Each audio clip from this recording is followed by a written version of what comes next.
Når jeg har været rundt til valgmøder og haft samtaler med rigtig mange menighedsråd og præster, så er der et spørgsmål, der er kommet igen hver eneste gang, og det er, hvordan vil du som biskop sørge for ressourcer til os, der er på landet?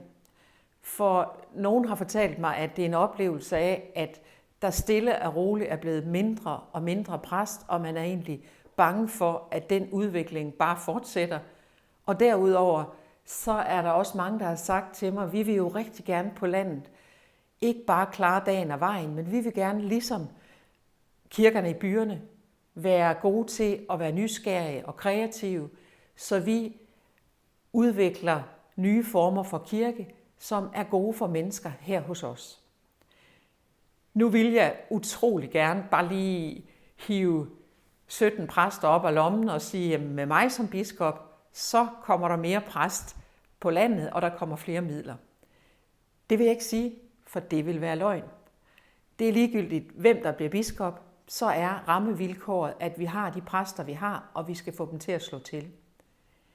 Jeg synes, at det er vigtigt, vi ikke kun tæller, hvor mange medlemmer der er, for vi vil være en kirke, der har præster, også har præster boende, selv de steder, hvor der er allertyndest befolket. For sådan en kirke vil vi være, der ikke flytter og ikke centraliserer. Selvom der har været stor fraflytning, vil vi stadigvæk have en kirke, hvor der er gudstjenester, hvor der er kirkeliv, hvor der er menighedsråd og præster, der er engageret. Og hvad er så svaret på, hvordan vi kan blive ved med at have kræfter til det i det enkelte menighedsråd? Det sted, hvor der er blevet færre præster. Ja, det synes jeg er 2 ting. Det er at sørge for at samarbejde rigtig meget. Den gamle præstetillidsmand, der var i Horsens, han havde sådan et udtryk, han sagde, work smarter, not harder. Vi kan rigtig meget, når vi samarbejder med hinanden, så præster på skift får oase, hvor man ikke skal tænke på søndagens gudstjeneste, men kan udvikle den her gudstjeneste særligt for konfirmander, som man er optaget af, eller noget andet. Det andet, det er, at vi skal sørge for at prioritere.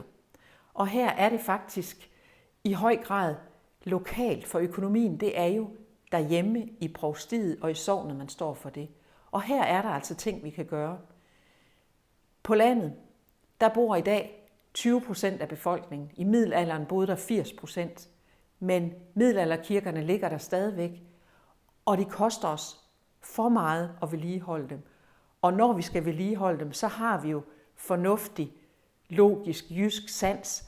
Men når Nationalmuseet så har nogle krav, der er så tårnhøje, at det faktisk ikke er muligt for os både at få penge til kirkevedligehold og det levende kirkeliv, så skal I bruge mig som biskop. For det er der, jeg skal være med til at presse på Nationalmuseet, så kravene til vedligehold, de bliver mere realistiske, og så vi får mulighed for at prioritere de levende over de døde.